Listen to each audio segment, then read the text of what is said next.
Shani, je vais peut-être juste te laisser voir s'il y a quelqu'un qui te contacte en disant qu'il n'est pas capable de rentrer dans le meeting parce que ça fait comme 3 fois que j'essaye de la mettre puis que C'est bon. ça fonctionne pas. Donc, ça se peut qu'elle t'écrive, là. C'est bon. OK. Mais sur ça, je pense qu'on va commencer. On est quand même 16, là. Fait on est supposé avoir 26 personnes. Il y a peut-être des personnes qui vont venir se joindre à nous en cours de route. Donc, bienvenue tout le monde. Merci de vous joindre à nous aujourd'hui pour cette deuxième édition de la conférence des fêtes zéro déchet. On en a fait une l'année dernière, puis après le succès de l'année dernière, on s'est dit qu'on répéterait l'expérience cette année. Donc, cette année, c'est en collaboration avec le GRAM, les épiceries locaux. Donc, il y a Andréane qui est cofondatrice des épiceries locaux qui est avec nous et Alice qui est chargée de projet au regroupement des écoquartiers qui se joint à nous. Donc, pour briser la glace, en fait, je vais inviter nos panélistes un peu à se présenter, vous parler d'elles et vous expliquer un peu c'est quoi leur relation avec le mouvement Zéro Déchet et où est-ce qu'elles en sont dans leur démarche. Donc, Alice, je vais te laisser la parole. Ben, bonjour à tous. Ben, merci de m'avoir aujourd'hui, ben, de me recevoir en fait. En fait, moi, je suis diplômée, j'ai un bac en biologie de l'environnement de l'Université McGill, puis je suis présentement en train de faire ma maîtrise à l'Université de Sherbrooke en gestion de l'environnement. Donc, pas mal toutes mes études ont tourné autour de la gestion de l'environnement, puis comment être plus vert dans son dans son quartier, puis dans sa vie personnelle.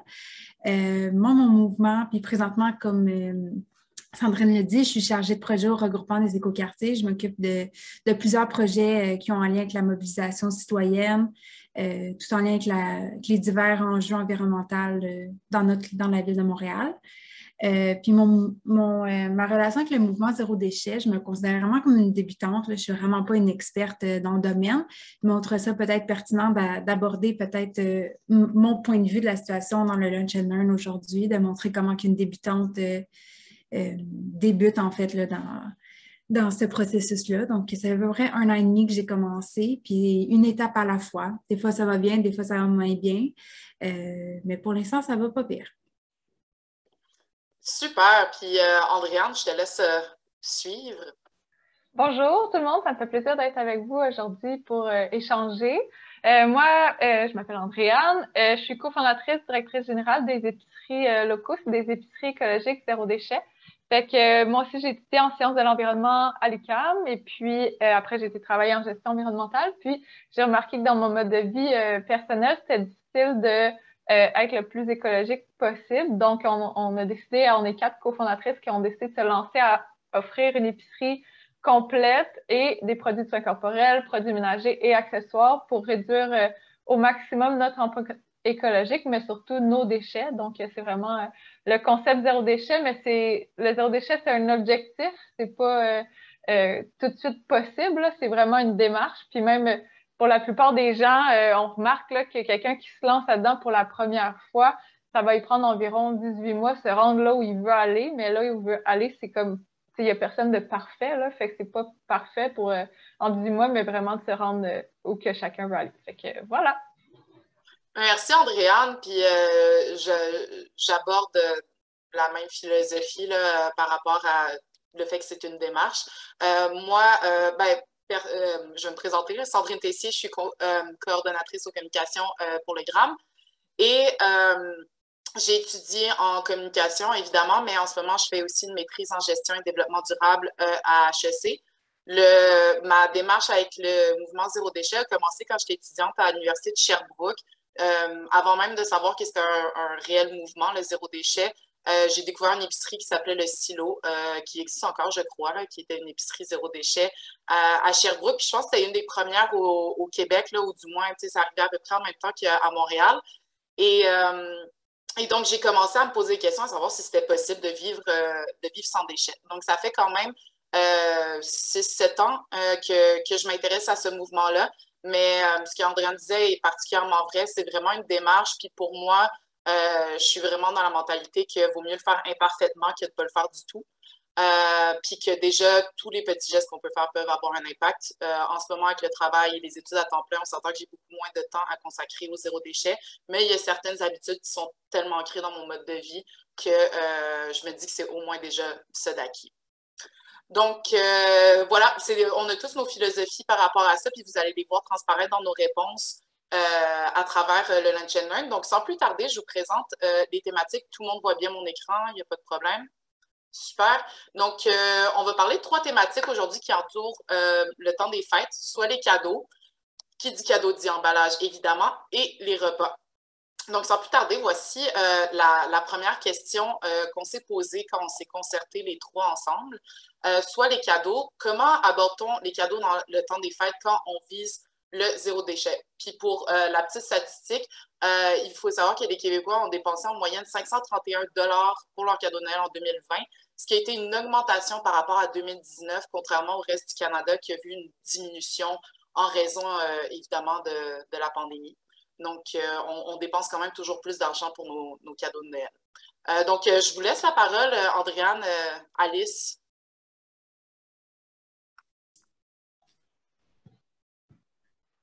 Par exemple, moi, je peux dire, dans ma famille à moi, j'ai on peut dire la chance, là, j'ai une très petite famille. Donc, pour moi, aborder ce type de sujet-là, c'est plus facile. J'ai moins de gens à concerter, en fait, là, dans ce type de thématique-là.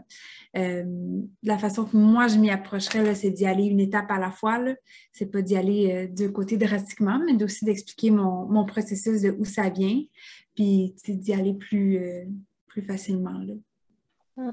Comme c'est sûr que si on participe beaucoup à l'organisation, ça permet de lancer peut-être des thèmes qui sont agréables, mais qui peuvent vraiment amener une diminution des déchets ou des cadeaux à usage pas unique, là, mais c'est des cadeaux neufs qui seront peut-être moins utiles pour tout le monde, puis trouver un thème qui est un peu plus écologique, puis qui va favoriser la réutilisation et autres. Tu sais, exemple, de faire un échange de livres qu'on a aimés, qu'on a à la maison, d'offrir un moment en cadeau. Tu sais, je pense que des fois, les gens, ils apportent des fois moins de valeur ou ils ont envie de faire des cadeaux plus d'activités, de moments qui sont complètement gratuits, mais ils ont peur de se sentir comme plus cheap. Fait que, tu sais, je pense de lancer une organisation qui permet ça puis qui l'encourage, je pense que ça rassure aussi les gens.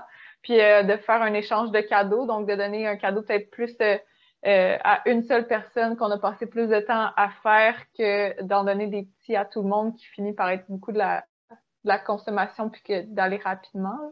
Ouais, puis excuse, j'allais rebondir sur ce qu'Andréane disait par rapport à avoir l'air cheap.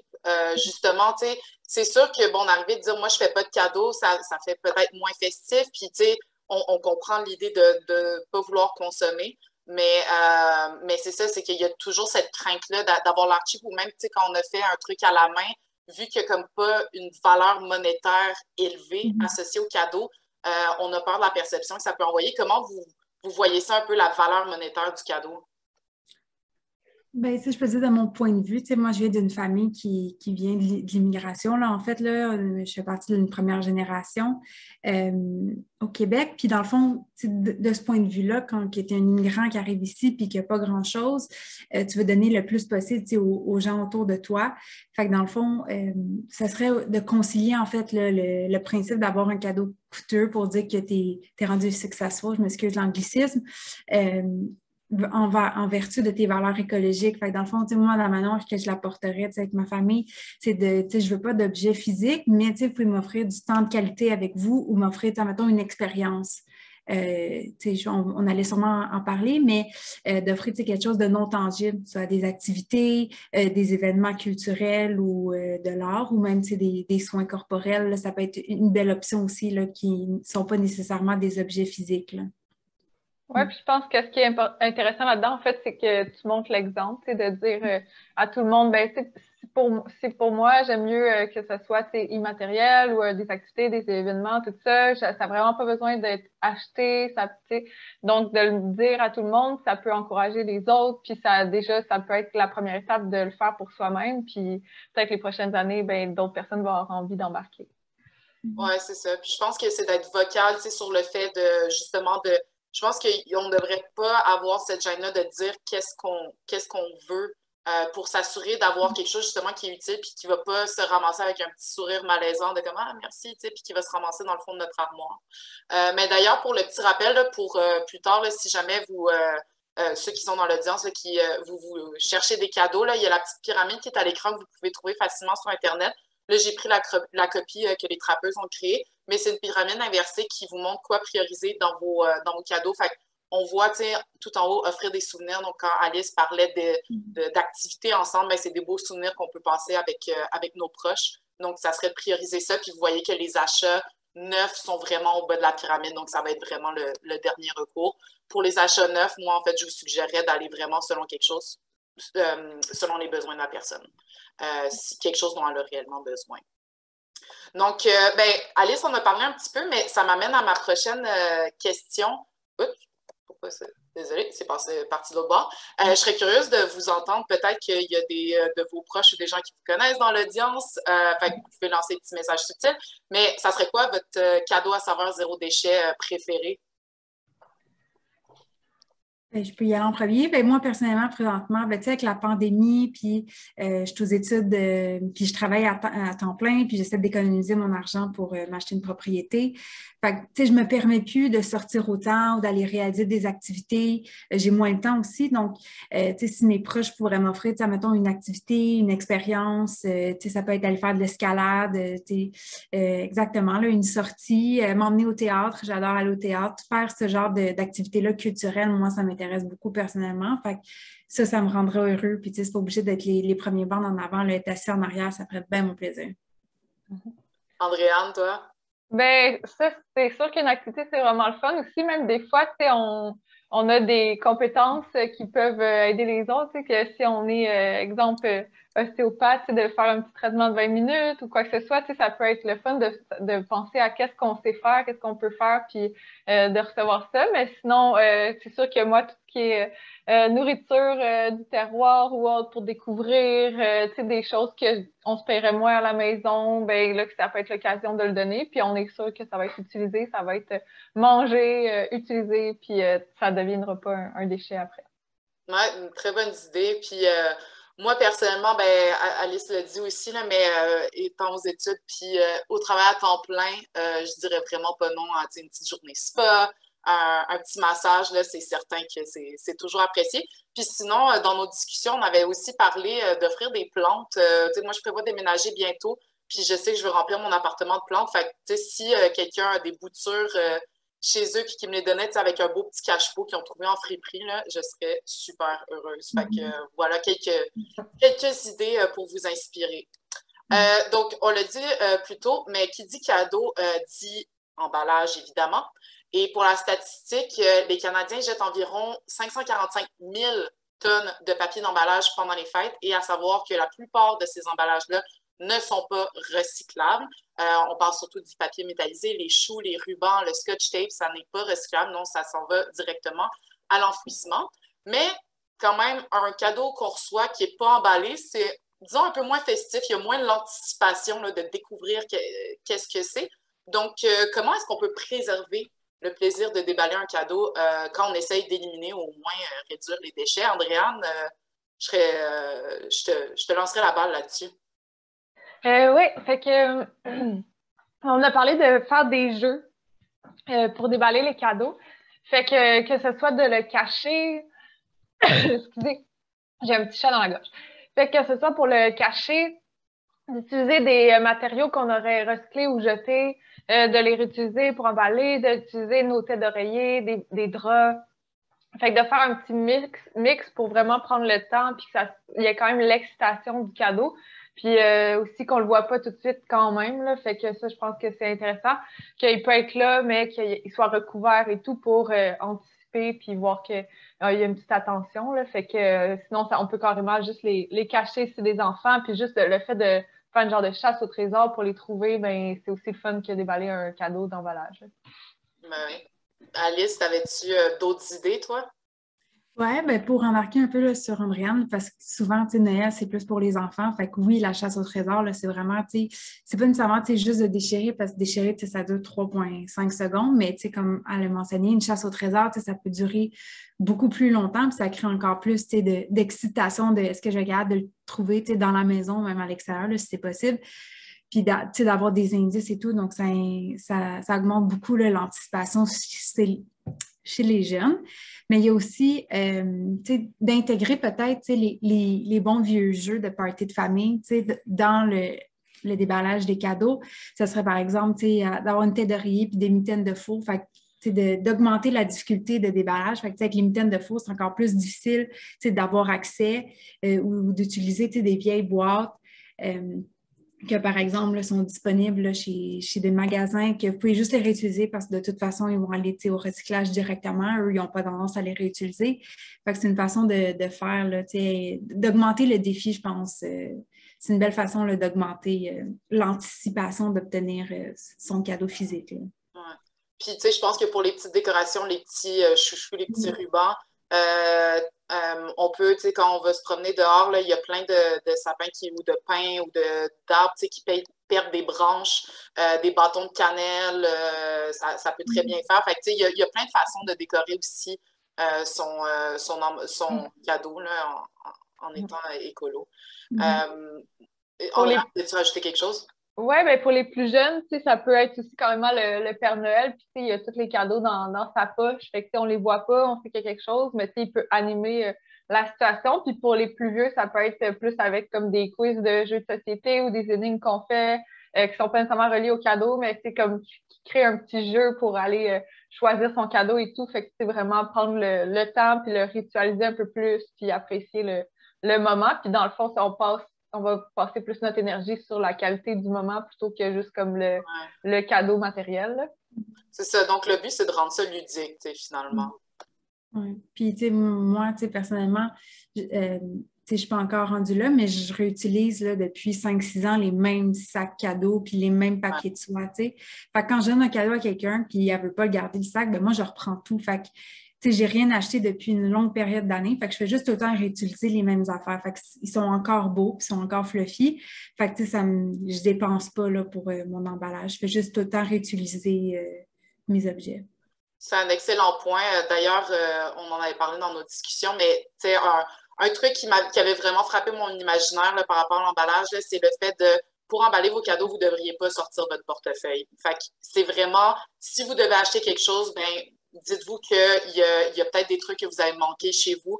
Il y a toutes sortes de façons d'emballer. On s'entend un linge à vaisselle, peut-être pas celui qui est taché de sauce à spaghetti et qui a des trous dedans, là, mais un beau linge à vaisselle, une tête d'oreiller, même une chaussette esselée qu'on a évidemment lavée au préalable pour des petits cadeaux. Il y a mille et une façons d'être créatif. Puis, mais parlant de réutiliser ces emballages, une question qui est de plus en plus populaire puis qu'on nous pose de plus en plus souvent, les furoshiki. Pour ceux qui ne connaissent pas ce mot-là, c'est les emballages japonais qui sont en tissu. Vous en voyez quelques exemples à l'écran.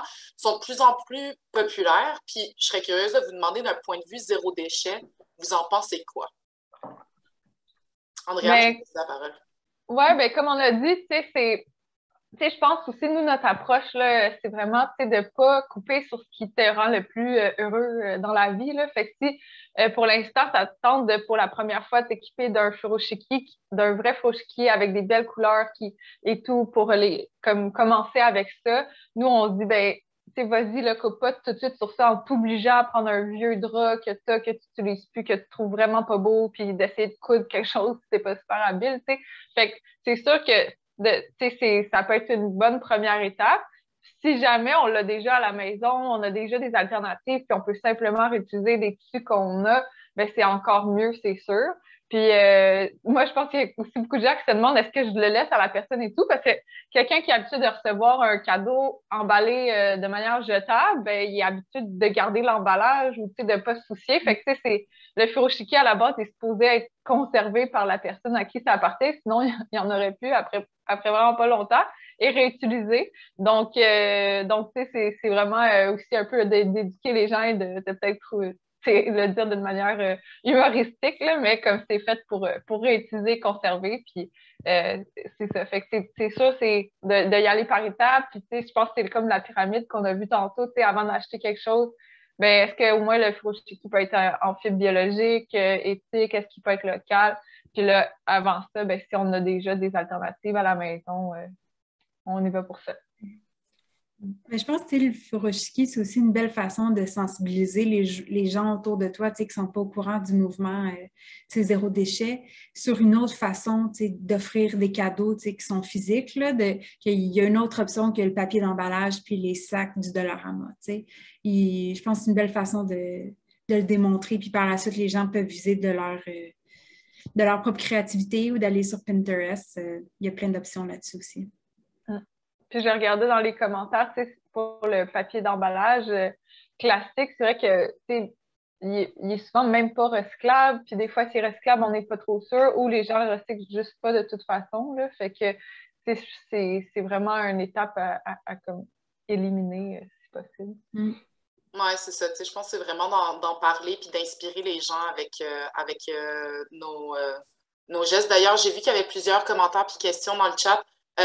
Pendant qu'on parle, c'est plus difficile de les regarder, mais à la fin, on va avoir une période de questions, fait qu'on pourra passer à travers. Puis si jamais vous avez des questions, mettez-les dans le chat.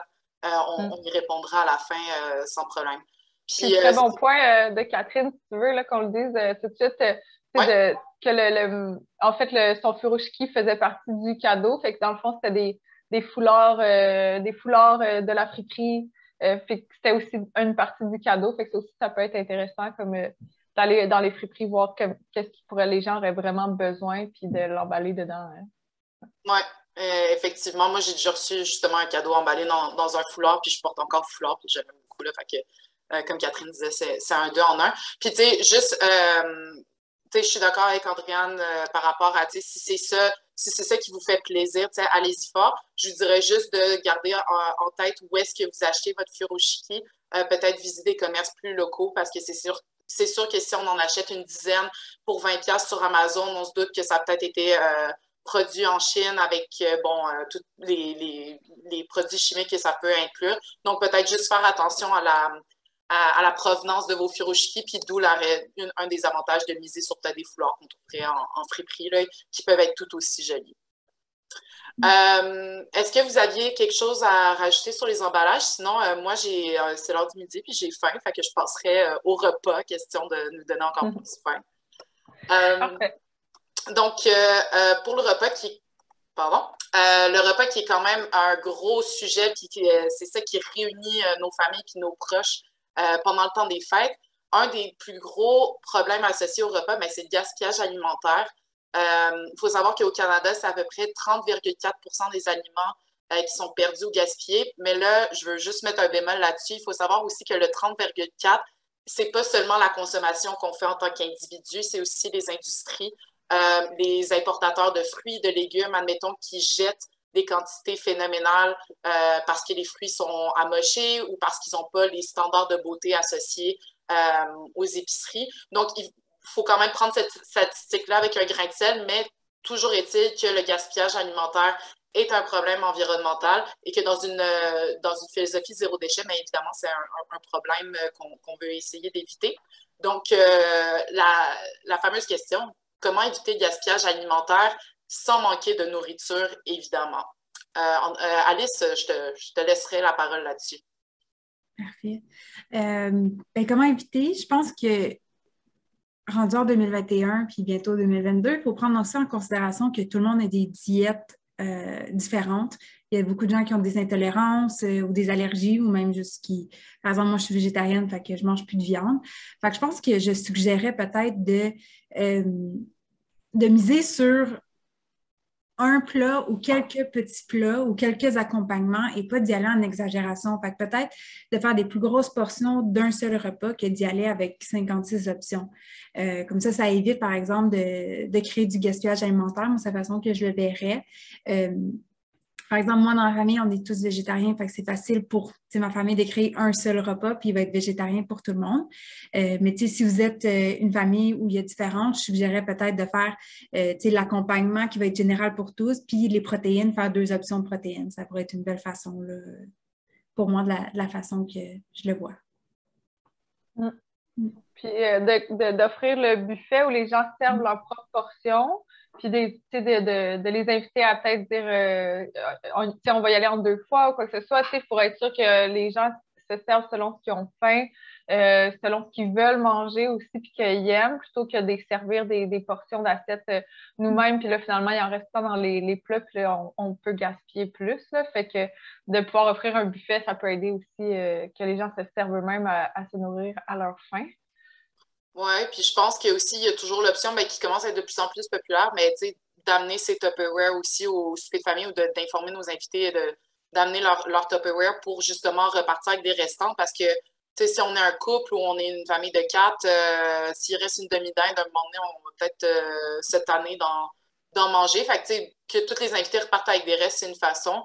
Moi, je sais que ma façon d'éviter le gaspillage alimentaire aussi, c'est de faire une liste, de prévoir d'avance. Je pense que c'est beaucoup dans la planification ce qu'on veut cuisiner, de bien réfléchir, OK, on est tant de personnes, voici ce que je vais cuisiner, je pense que ça va être assez, puis de s'en tenir à sa liste une fois qu'on va à l'épicerie, parce que surtout pour les apéritifs ou les desserts, c'est facile une fois à l'épicerie de faire comme ah, ben oui, non, je vais acheter une boîte de biscuits de plus ou 2 houmous de plus d'un coup de quelqu'un en veille. Fait que, c'est facile de se laisser tenter. Puis on sait pendant le temps des fêtes qu'il y a toutes sortes de plateaux apéritifs qui sont proposés. Donc, si on a déjà notre menu en tête, je pense que ça évite qu'on se laisse aller à la tentation. Puis je pense, pour ajouter peut-être ce gaspillage alimentaire, peut-être juste de, à la fin, c'est sûr qu'il va rester des restants, il y a toujours une possibilité. Puis, si les gens ne veulent pas passer avec les restes, peut-être planifier dans votre temps du temps des fêtes. Là, je sais que c'est un moment de l'année qui est souvent très occupé, mais planifier un temps où ça va être possible de recuisiner ces plats-là ou de possible de les consommer à un autre moment donné. Par exemple, une dinde, de prévoir que un avant-midi pour faire mon pâté poulet, puis par la suite, je vais pouvoir le congeler, puis ça va être utilisé plus tard dans l'hiver. Ou on a donné aussi l'exemple de la sauce aux canneberges, qu'on ne sait jamais quoi faire, puis elle finit tout le temps par être dans le compost ou être jetée tout simplement. Fait que de faire, par exemple, des muffins avec la sauce aux canneberges, il y a des recettes qui sont possibles. Fait que je pense que c'est d'y aller un peu, encore une fois, d'utiliser de la créativité ici, prévoir un temps de cuisine. Oui, puis même, si les gens sont pas à l'aise ou on n'est pas à l'aise de dire amenez vos Tupperware ou de donner nos Tupperware aux gens qui, ils sont, surtout en ce moment avec le COVID, on est habitué de comme rien toucher aux autres, mais on peut y aller avec des pots consignés aussi du coin, là, puis c'est ça, moi, je travaille toujours avec des pots consignés, fait que les gens peuvent le rapporter après, ils vont même rembourser la consigne.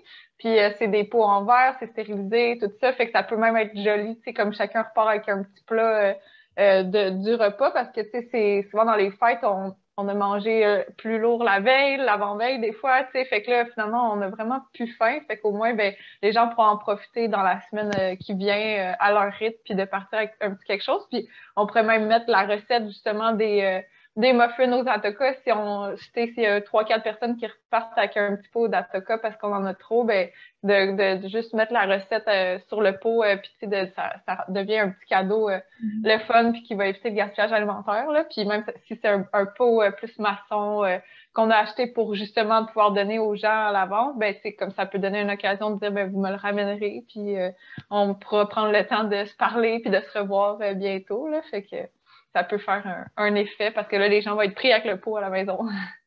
Non, c'est une bonne idée. Mais c'est ça, de ce que j'entends, ce que vous dites, c'est vraiment dans la planification là, qu'il faut le faire. Puis c'est sûr que, on l'a dit, c'est chargé le temps des fêtes, puis c'est difficile des fois de trouver ce moment-là, mais si on se réserve un moment justement pour bien planifier nos choses, il n'y a aucune raison pourquoi on n'y arriverait pas. Là. Donc, c'est juste un petit effort, mais après ça aussi, vous vous sentirez mieux de ne pas voir votre poubelle déborder parce que, tu sais, puis il y a aussi comme un sentiment triste de voir qu'on a mis tant d'efforts à préparer notre repas puis qui finalement finissent aux poubelles. Peut-être pour inspirer, non, pardon, je vais trop vite. On a parlé de différents mets. Alice a parlé qu'elle est végétarienne, mais on s'entend que dans plusieurs traditions québécoises, mais aussi ailleurs, la viande, c'est difficilement évitable.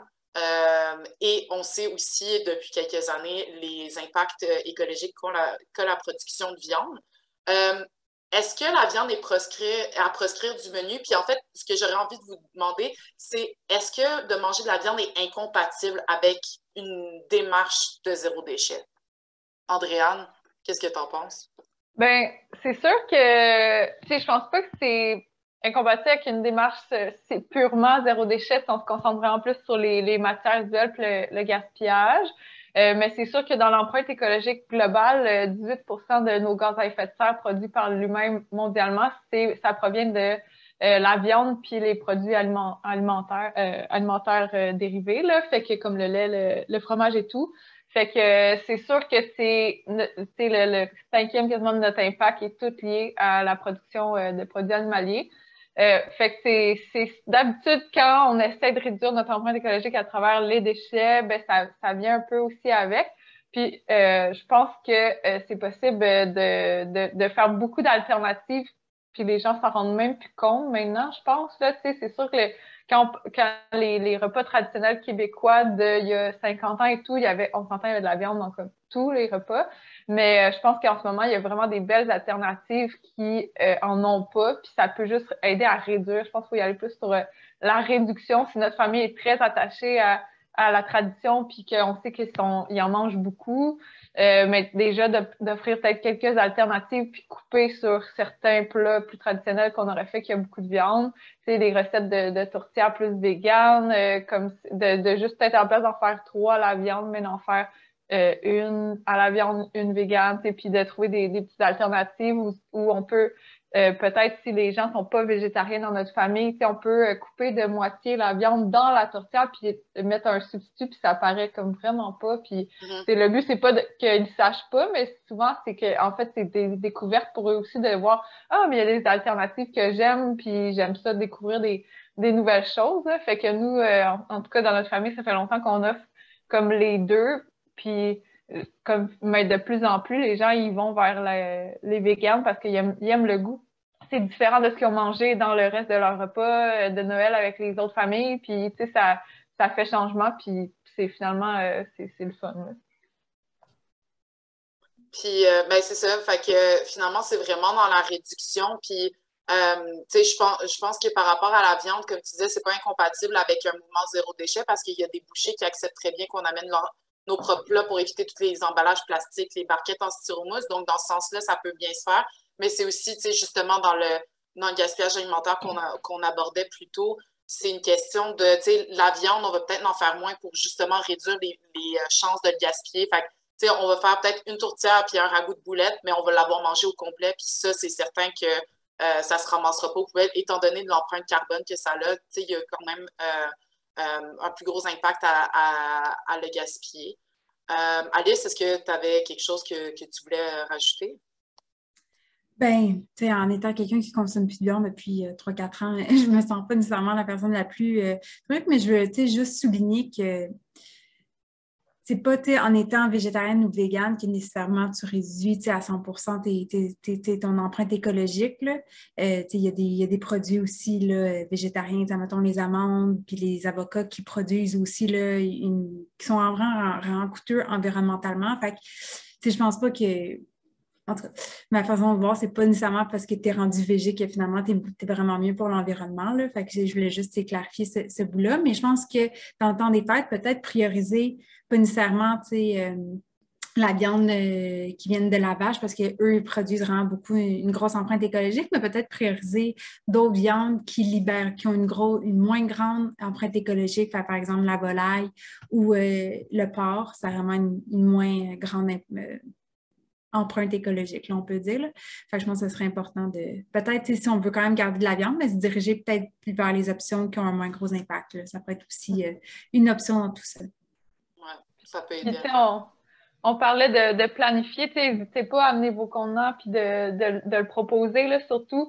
Tu sais, si là, on finit sur la boucherie plus, ben, tu sais, tout est au poids. Fait que souvent, sont vraiment à l'aise avec ça, sont habitués de travailler avec le vrac, en fait. Fait que c'est sûr, si on va dans une boucherie qui a plus des viandes artisanales, écologiques et tout, ça va être encore plus naturel pour eux d'accepter les contenants. Puis, on disait tantôt, tout est dans la planification. Fait que c'est dans la planification aussi où on peut aller acheter plus en vrac avec ses propres contenants. Déjà, si au moins on prépare nos repas de manière zéro déchet, puis on achète, si on veut faire des recettes spéciales, qu'on n'est même pas sûr tu sais, c'est peut-être nouveau ou quoi que ce soit, où on n'en remangera pas nécessairement, ben, d'aller acheter juste les ingrédients, la quantité qu'il y a besoin dans la recette pour pas en acheter un pot plein qui va rester dans notre armoire jusqu'à l'année suivante. Là. Fait que je pense que cet aspect-là aussi peut vraiment aider l'aspect de réduire le gaspillage alimentaire. Super, ben, tous des excellents points par rapport à justement la consommation de viande. Puis si on se laisse sur, on finit la thématique sur une note un peu plus inspirationnelle là, pour justement partager des bonnes idées à notre audience. Je ne l'ai pas mis en photo, mais je viens juste d'y penser. Il y a une compagnie canadienne qui a commencé à faire du saumon fumé vegan qui est fait à partir de carottes. Ça s'appelle Save Da-C, genre D-A. Soit vous pouvez l'acheter déjà fait, mais je sais qu'il y a des recettes aussi qui existent. Et je me souviens que l'année dernière, j'avais une conversation avec quelqu'un que son père s'y est fait prendre. Il disait que c'était le meilleur saumon fumé qu'il avait mangé de sa vie. Puis après ça, ils ont dit, ben c'est pas du saumon, c'est des carottes. Puis il n'en revenait pas. Fait que, tu sais, ça peut être si vous êtes habitué de vos petits canapés au saumon fumé, là, vous irez voir de ce côté-là. Il y a des belles alternatives, apparemment, qui sont assez bonnes pour même confondre les plus sceptiques. Moi, j'en mange pas, donc je peux pas vous dire que je l'ai que je l'ai aimé particulièrement. J'aime pas le saumon fumé, mais peut-être que celui aux carottes, j'aimerais ça. Sur ça, la question, ben vous, vos produits chouchous, ça serait quoi? Andréane, je pense que tu avais déjà plusieurs idées. Ouais, ben moi, c'est mes produits chouchous du moment parce que c'est nouveau, là. C'est coopérative Le Terroir Solidaire, sont écrits là. Donc, c'est des chefs de Bromont-Missisquoi se sont mis ensemble pour juste prendre tous les fruits et légumes de surplus qu'on a eu pendant la récolte cette année, puis les transformer, puis les mettre en pot sous vide, donc pour les conserver pour tout notre hiver, comme on faisait un peu plus dans le temps. Fait qu'ils ont comme des recettes super le fun. Il y a un pâté à la betterave, des champignons marinés sauvages qu'ils ont cueillis en saison, des haricots marinés, des cornichons comme vraiment bien assaisonnés qui ajoutent vraiment beaucoup de goût dans tout ce qui est sandwich et tout. Fait que même pour des canapés et tout, ça serait vraiment bon. Fait que ça, je trouve ça vraiment le fun parce que c'est des produits qu'on peut laisser dans l'armoire. Ils ne demandent pas comme de l'énergie du frigo et tout durant toute la durée de vie. Puis ça fait aussi qu'ils se conservent super bien. Là, fait que ça l'amène une touche un peu plus exotique. Puis ça paraît que c'est fait par des chefs. Là, c'est vraiment très goûteux. Fait que voilà mes produits coup de cœur du moment. Alice? En fait, moi, mon produit chouchou, là, ça n'a pas rapport avec les repas, en fait. Là, on en a déjà parlé un peu des trappeuses. Là. C'est vraiment eux qui m'ont vraiment comme démarré dans, en fait, là, le zéro déchet. Fait que dans le fond, leur boutique, là, les mauvaises herbes, là, ils offrent plein d'options. Puis c'est une belle façon de s'insérer un peu là, dans les shampoings en barre et toutes ces choses-là. Ils ont des beaux produits, puis la majorité sont faits au Québec. Fait que c'est vraiment intéressant à ce niveau-là. Puis sinon, moi, je réside à Pierrefonds, là, donc à Pointe-Claire, là, il y a un café qui s'appelle le Victor Rose. Puis là-bas, en fait, là, ils vendent des thés qui sont faits par les communautés autochtones. Puis chaque thé, puis chaque tisane, en fait, sont faites à partir de produits locaux qui sont sur leur réserve, en fait, sur leur territoire. Puis chaque thé a comme un but, en fait, d'aider avec l'anxiété, puis telle chose, ou d'aider avec ton cœur et tout. Donc, c'est vraiment des beaux produits là, qui se déroulent, en fait, là, dans ce beau petit café indépendant de l'ouest de l'île. Sais-tu c'est quoi la marque de ces thés-là? Non, j'ai oublié, mais... Mais je pense qu'on les a. Je pense qu'il y en a juste une marque en ce moment, c'est Inuit. Je vous l'ai mis dans le chat. Ah, cool. C'est de Délices Boréales. OK. Cool. Ben, c'est une super bonne idée. Moi, je ne connaissais pas ça. Moi, de mon côté, je pense que ça serait Gourmet Sauvage. En fait, c'est à travers nos discussions. En fait, une discussion que j'ai eue avec ma collègue, elle nous en parlait, puis je connaissais déjà la compagnie parce que c'est eux qui ont fait ce livre-là. Là, je l'ai sur mon bureau, là, mais qui est devenu très populaire. Mais les recettes, en fait, qu'ils proposent dans ce livre-là, ils en vendent certaines qui sont déjà préparées. Fait que, on parlait de saumon fumé tout à l'heure. Ben, souvent, avec le saumon fumé, on met des capres. Mais eux, en fait, ils proposent des boutons de marguerite qui ont la même texture et qui sont marinés comme des capres. Fait qu'ils peuvent être une belle alternative. Sinon, j'ai déjà goûté à de la salicorne, aussi connue sous le nom d'asperge de mer. Ils font de l'essence de mélilo, qui est probablement mon produit favori à vie. Si vous ne connaissez pas ça, c'est une essence qui remplace l'essence de vanille, qui est faite avec une plante du Québec. Puis ça a comme des saveurs d'orange, de cannelle, de vanille. C'est très difficile à décrire, mais c'est incroyable. Puis ça se change en proportion égale. Donc, vous pouvez en mettre la même quantité que vous metteriez de la vanille. Donc, Gourmet Sauvage, une très bonne entreprise d'ici à aller voir qui va vous faire découvrir des produits un peu inusités qu'on connaît moins. Ça arrive à la fin, puis je sais qu'il y a du monde qui vont peut-être devoir partir vers 1 heure. Fait que je voudrais juste, pour un mot de la fin, vous demander comment est-ce qu'on apporte à notre entourage le souhait de diminuer nos déchets pendant les fêtes. Alice, toi, comment tu vois ça? Ben, je pense que c'est une belle discussion en fait à avoir avec sa famille. Je pense que c'est une façon, moi de la façon que ça fonctionnait tout le temps, là, mes mouvements environnementaux avec ma famille, tu sais, quand j'ai imposé le compost à 8 ans, c'est d'y aller, tu sais, une étape à la fois, là. C'est pas d'y aller drastiquement. En tout cas, moi, c'est de la façon que ça fonctionne bien dans ma famille, c'est d'y aller une étape à la fois. Fait que, tu sais, commencer, ben, cette année, je veux pas de cadeaux tangibles, je veux juste des cadeaux non corporels, en fait, là, non tangible. Fait que je pense que c'est d'une étape à la fois. Moi, c'est comme ça que je l'aborderais. Fait que cette année, on fait ça de même, puis l'année d'après, on fera ça comme ça, puis éventuellement, on va se rendre à un Noël qui est zéro déchet, là, ou un temps des fêtes qui est zéro déchet. Donc, moi, c'est la façon qui fonctionne le plus, là, puis ça ne crée pas trop de chicanes et de complexité là, dans la famille. Là. Andréane? Ben, je pense que c'est effectivement ça, là, c'est d'y aller une étape à la fois. Puis souvent, la première étape, c'est d'en parler, là. Fait que pas nécessairement tout de suite passer à l'action ou avoir des attentes trop concrètes, mais c'est de commencer à en discuter. Puis souvent, les gens, ils se rendent compte, ça les conscientise, ils se rendent compte, c'est on a parlé que les emballages sont tellement gros. Puis là, quand on se met à déballer des emballages, les gens, ils voient comme, OK, ouais, c'est concret, c'est tangible, puis on en a parlé. Peut-être qu'ils s'en rendent, c'était plus un automatisme auparavant parce que, veux pas les fêtes, ben, c'est beaucoup de traditions puis de choses qu'on répète année après année comme un peu par automatisme sans s'en rendre compte. Puis aussi, je pense que ça peut être d'amener des petits objectifs concrets aussi à travers ça. Fait que, tu sais, de voir, on veut des fêtes zéro déchet, mais tu sais, qu'est-ce que cette année, ça serait notre objectif d'amélioration? Puis, tu sais, peut-être de parler, de se concentrer plus là-dedans, comme proposer des aspects concrets de ça. Tu sais, si là, on veut y aller plus sur des alternatives véganes ou la réduction de viande, mais d'en parler concrètement, puis de voir comment on peut participer à atteindre cet objectif-là. Oui, toutes des façons de faire. Tu sais, je pense qu'il faut trouver sa méthode, puis y aller avec ce qu'on a à l'aise. Je pense que l'essentiel aussi, c'est de le faire sans culpabilité, dans le sens que, tu sais, de faire comprendre à notre entourage aussi qu'on n'arrive pas dans une démarche de jugement. On n'est pas là pour juger eux, leur façon de faire les choses. Nous, c'est comme ça qu'on souhaite le faire, puis on fait juste l'amener dans l'ouverture. Faire comme, ben voici moi ce que je propose, puis voici comment je vois les choses dans mes valeurs à moi. Puis ça peut créer des super belles discussions autour de la table de, tu sais, comment tu t'y prends, puis, tu sais, si, admettons, vous avez dit à votre mère que vous alliez arriver, puis que vous allez cuisiner le gâteau, puis que vous arrivez avec vos pots maçons parce que vous êtes allé au vrac, ben ça, tu sais, ça peut générer des belles discussions de, ah, mais t'es allé où, comment ça marche, etc.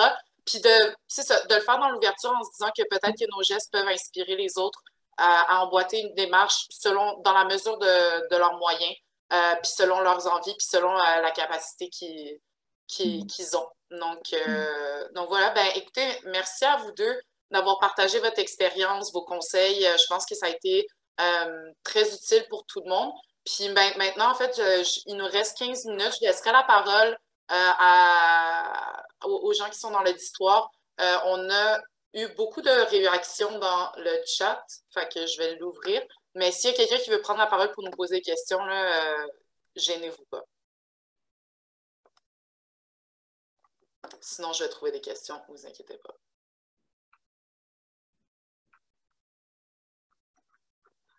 Je sais qu'on a reçu par courriel une question par rapport, en fait, pour Andréane, qui serait fort pratique, qui posait une question par rapport aux emballages des épiceries zéro déchet, parce que vous, quand vous y allez en tant que client, vous amenez vos propres contenants, mais comment est-ce que les épiceries zéro déchet, eux, gèrent leurs déchets? Parce que quand ils reçoivent leur stock, dans quel contenant est-ce que c'est? Est-ce que c'est dans des boîtes? Est-ce que c'est dans des emballages qui sont recyclables, pas recyclables? Donc, Andréane, ça serait intéressant peut-être de montrer les derrière de l'épicerie zéro déchet. Oui, parfait. Ben, c'est ça, dans le fond, tu sais, c'est sûr que nous, on est plusieurs, que c'est toutes des épiceries écologiques zéro déchet.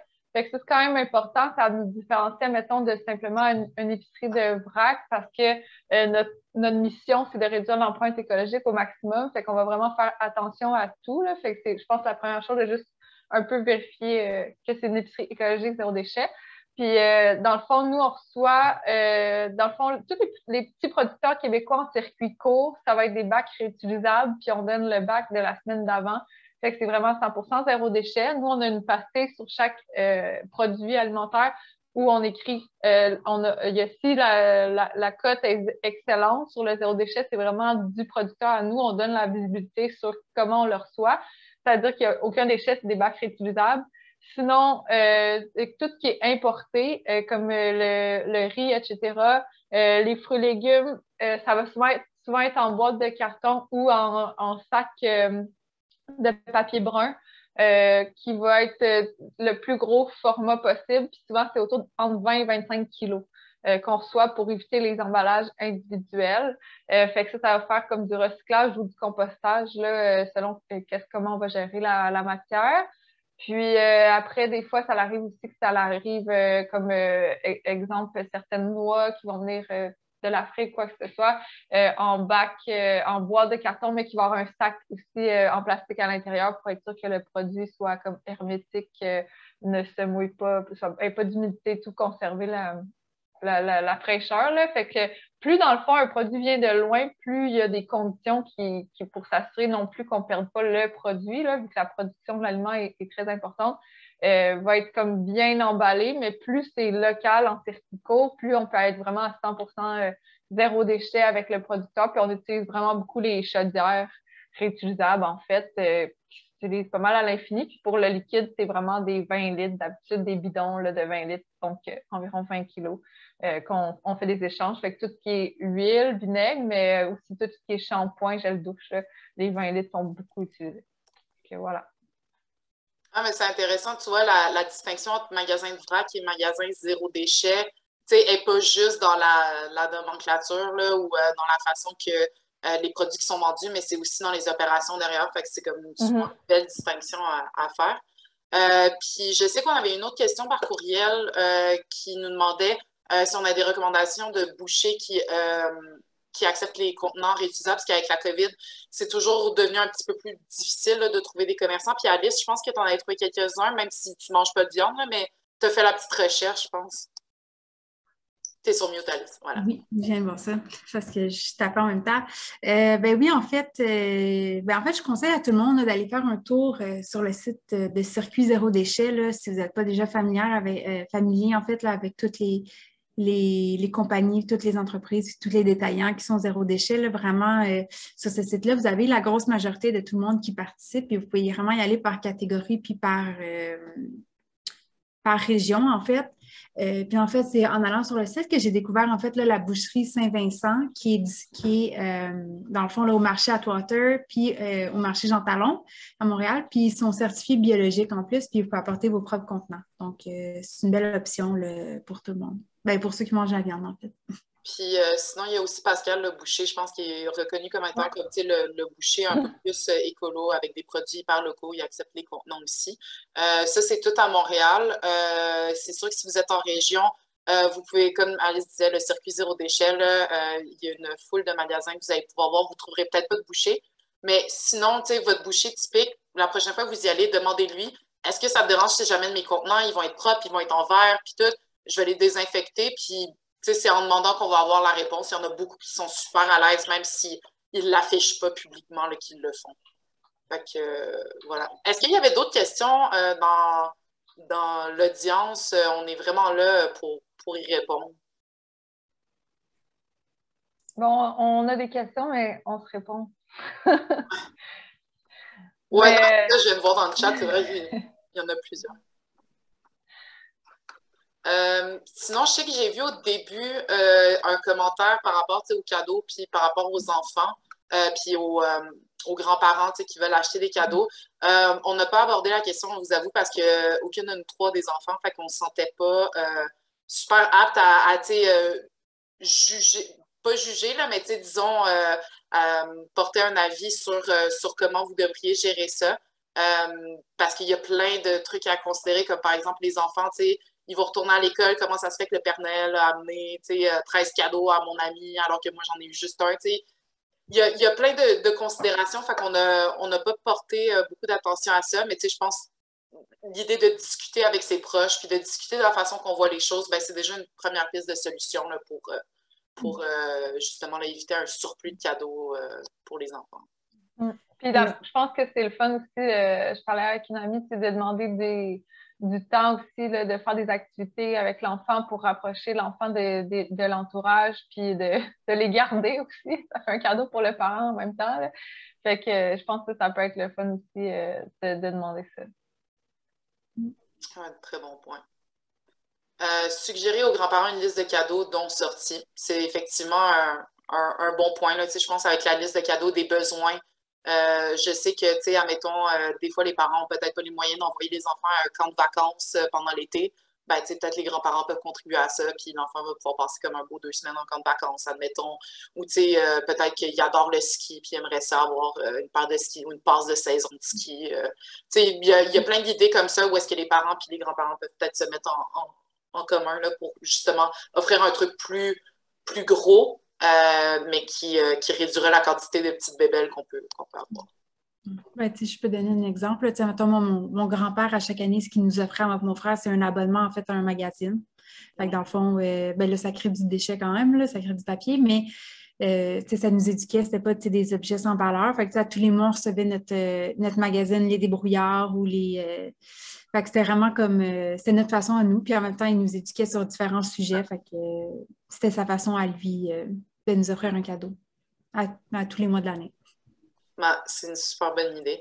Je vois qu'il y a de plus en plus de gens qui quittent. Je vais, à moins qu'il y ait une question, on est encore là, mais sinon, je peux peut-être clore la discussion. J'aimerais ça remercier encore une fois Alice et Andréane qui ont pris leur heure de lunch pour nous partager leur expérience. C'est hyper apprécié.